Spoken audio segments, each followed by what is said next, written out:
Adnan Aadan Yuusuf oo ah wiil dhalinyaro ah oo ka howlgala xafiiska cashuuraha bariga ee degmada Arabsiyo ee wasaaradda horumarinta maaliyadda Somaliland waxa uu galinka hore ka shaqeeyaa soo xareynta dakhliga cashuuraha halka uu galinka dambana uu fasho beertiisa isla markaana uu ku howlan yahay kor u qaadida wax soo saarka beertooda. Adnan Aadan Yuusuf oo telefishinka qaranka Somaliland uu kula kulmay labadiisa howlood uu gacanta ku hayo waxa uu noo sheegay in uu ku soo koray wax soo saarka beertooda isla markaana uu ku soo barbaaray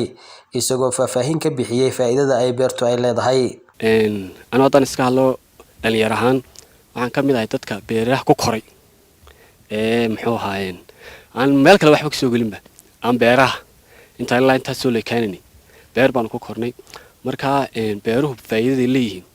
ay ka mid tahay marka waxa weeyaan taabka beeruhu wuxuu leeyahay faa'iido aad u weyn oo ku dhiirigelinayna dadka waliba beeraha leh ee aan intifaacsan inay ka intifaacsadaan sababtoo waxa jira wax soo saar badan oo beerahan ka soo go'a imagoo kale beerteeda waxa ku badan geedweynta cambe lafka muxuu saytuunka babayga waxyaabaha caynkaas ayaanu beernaa inkastoo geedgaabkan aanu beerno waxa kale oo muxuu ahaayeen beertu ay leedahay naqal timirta naqalkay leedahay oo iyada laftirkeedu faa'iido leh rumaba ku yaala fara badan oo muxuu ahaayeen isagana faa'iido leh maadaama uu qaranka u shaqeeyo beertoodana uu ka qayb qaato wax soo saaristeeda waxa uu nooga warramay sida uu u maareeyo waqtiga labada shaqo. wasaaraddu waxay leedahay muxuu ahaa waqti shaqo leedahay waqtiga waan uga faa'iideynaa aroortii oo dhan waxaan joognaa wasaaradda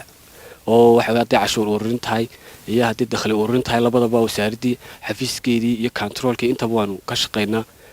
waqtigan faraaqada leedahay shaqadan ka nimaadna waxaanu beertayda u soo noqonaa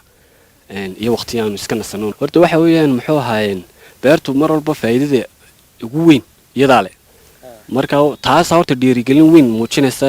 hadii aad muxuu ahaa ganacsado tahay aad wasaarad ka shaqaysidba beerta horta wax beerta waxay ku siisa baala kuma siisatay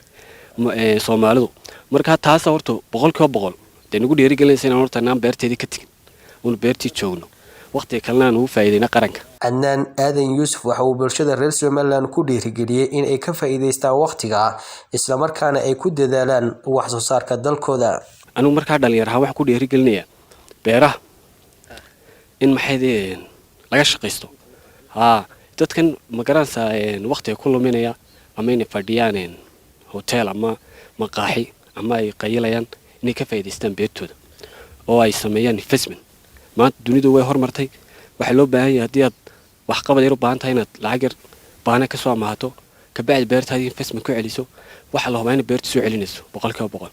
marka taasan ku dhiirigelinahay dhalinyarada ila midka